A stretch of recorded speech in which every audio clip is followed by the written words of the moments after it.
Hello friends, ये part वहीं से स्टार्ट होता है जब किन सोचने लगती है कि क्या शीन मेरी ही बेटी है। नेक्स्ट सीन में किन का ब्रदर उन दोनों गार्ड्स को बांधकर उन दोनों को सच बताने के लिए कहता है कि हॉस्पिटल में डॉक्टर को पैसे क्यों दिए थे, ये बोलने के लिए कि किन की बेटी मर चुकी है। गार्ड कहता है कि जब हम वापस आ रहे थे तो गुंडा बच्ची को ले जा चुका था, हमें पनिशमेंट का डर लग रहा था इसलिए हमने झूठ बोल दिया कि बच्चा मर गया है। किन का ब्रदर कहता है कि तुम्हारी हिम्मत कैसे हुई ऐसा करने की, और वो गार्ड से कहकर उन दोनों को पुलिस के हवाले करवा देता है। इसके बाद किन शीन के पास जाती है और उससे कहती है कि जब मैं तुमसे पहली बार मिली थी तब तुमने मुझे मॉम कहा था, तो क्या तुम मुझे फिर से मॉम कहना चाहती हो। शीन कहती है कि मैं आपको मॉम नहीं कहना चाहती क्योंकि आंटी फैम ने मुझे ये कहा है कि मैं एक अनलक्की चाइल्ड हूँ जिसकी वजह से मेरी मॉम लेक में कूद गई थी। जो भी मेरे साथ रहेगा उसके साथ भी बुरा ही होगा।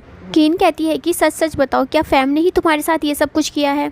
तो वो कहती है आंटी फैम ने ये सब जानबूझकर नहीं किया है, वो पहली बार स्टेप मदर बनी है इसलिए उनसे गलती हो गई। किन उससे कहती है कि क्या मैं तुम्हारी मदर बन सकती हूँ, ऐसी मदर जो हमेशा तुम्हारे साथ रहे और तुमसे प्यार करे। शीन कहती है कि क्या ये पॉसिबल हो सकता है। इसके बाद किन अपने ब्रदर से कहती है कि मैं शीन का ख्याल रखने के लिए यान से फिर से शादी करना चाहती हूँ। उसका ब्रदर कहता है कि ये क्या तुम पागलों वाली बातें कर रही हो, इतने साल तक बुली होने के बाद क्या तुम फिर से वो सब एक्सपीरियंस करना चाहती हो। किन कहती है वो मेरी बेटी है और उसे फैम से बुली होते हुए नहीं देख सकती और ना ही बार बार मैं उसे हॉस्पिटल में आते हुए देख सकती हूँ। सारी स्टेप मदर एक जैसी होती हैं, अगर फैम नहीं भी हुई तब भी शीन को कभी भी अपनी मॉम का प्यार नहीं मिल पाएगा। इधर हॉस्पिटल में यान फैम पर गुस्सा करता है, क्या तुम इस तरह शीन का ख्याल रख रही थी। ये मत भूलो कि हमने क्या डिसाइड किया था कि जब तक शीन 18 साल की नहीं हो जाती तो तुम उसका ख्याल रखोगी, बदले में मैं तुम्हें अपनी वाइफ की पोजीशन दे दूंगा। फैम कहती है कि मैंने पूरी रात जगकर शीन का ख्याल रखा है, इसमें मेरी क्या गलती है, वो लापरवाही से इधर उधर भाग रही थी। वैसे तुम बाद में मुझे अपनी वाइफ बनाना चाहते हो तो तुम अभी क्यों नहीं मुझसे शादी कर लेते।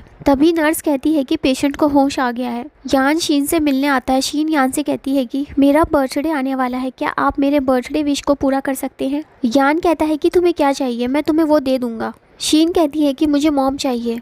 ये सुनकर यान फैम के पास जाता है और कहता है कि अगर हम शादी कर लेंगे तो क्या तुम अच्छी मॉम बनोगी। फैम उसे हाँ कर देती है। तब यान कहता है कि चलो शादी कर लेते हैं। फैम कहती है कि ये तो बहुत अच्छी बात है, चलो हम अभी कोर्ट चलकर अभी शादी कर लेते हैं। यान कहता है कि इतनी जल्दी करने की कोई जरूरत नहीं है, आज ग्रैंड माँ की बर्थडे पार्टी है, मैं सबको अनाउंस कर दूंगा कि तुम ही जी फैमिली की मालकिन हो। इसके बाद हम ग्रैंड माँ की बर्थडे पार्टी देखते हैं जहाँ फैम आकर उनसे कहती है कि मैं और यान जल्द ही शादी करने वाले हैं, अब हम एक फैमिली बन जाएंगे। ग्रैंड माँ कहती है कि मैं इस शादी को नहीं मानती, जी फैमिली की मालकिन हमेशा से किन ही रहेगी। फैम कहती है पर वो तो मर चुकी है।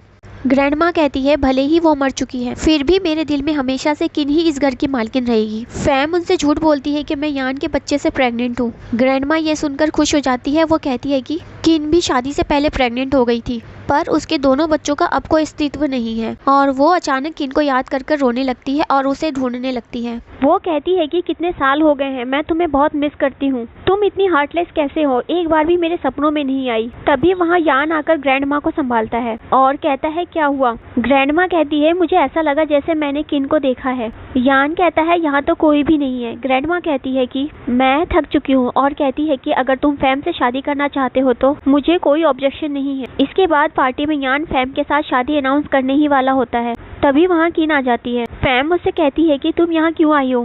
किन कहती है कि मैं यहाँ फोर्सफुली मैरिज करने आई हूँ। फिर वो वैन से कहती है कि जब से तुमने मेरी और वैन की शादी स्पॉइल किया है अब कोई भी मुझसे शादी नहीं करना चाहता, क्या तुम मुझसे शादी करोगे। यान उसे रिंग पहना देता है और उसकी शादी के प्रपोजल को एक्सेप्ट कर लेता है। फैम कहती है तुम ये क्या कर रहे हो, तुमने तो पहले मुझसे शादी करने का प्रॉमिस किया था, फिर तुमने इससे शादी क्यों कर ली। और यहाँ पर ये पार्ट खत्म हो जाता है।